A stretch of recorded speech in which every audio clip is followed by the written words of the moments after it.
Iya lag manok ron kay wata kag manok na. Sukad. May adlaw mga bay. For today's video, mag-ihatag manok kay birthday mas akong anak ron. Mag-ihara may og 5 ka buok. Ay unom day ka buok kay atong tibok ko ng uban. Kuno ni isa. Nakorot magbaligya ko na itong baboy bay, manok lang sa atong ihawon. Napay daw ang atong gugulon ba yun, magdako pa po tawag isa. Na humanag limpyo ang duha. Maghimo po tawag kuan bay, mingo tapioca para sa atong dessert. Ako nang na-prepare ang kuan no. Pabugnaw na lang, harumugahi. Maglata na lang po taning kuan. Tapioca.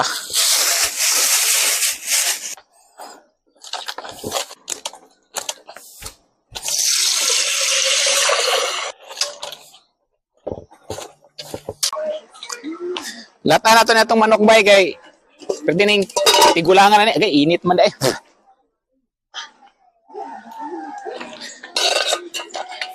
Ayan na to.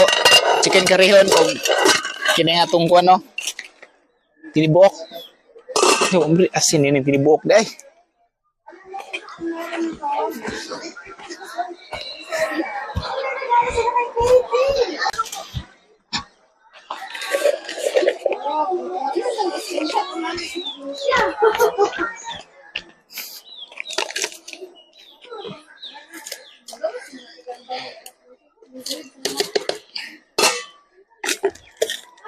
Ayaw nga pasok nga munan kon og nining bagong tuig siyang kinabuhi Ginoo among mga pagampo nga sa gyapon ang imong panalangin iya nga maangkon samtang magatubo sa Ginoo diha sa dugang nga pangidaron diin padulong na sa husto o igo nga pangidaron din masamtan niya ang kahulugan sa kinabuhi ngayon nang gipahinungod kaniya tabangi sa Ginoo ngayang masamtan ang kaimportansya sa kinabuhi ngayon tanan ang umiampong pasalamatan sa ngalan ni Jesus.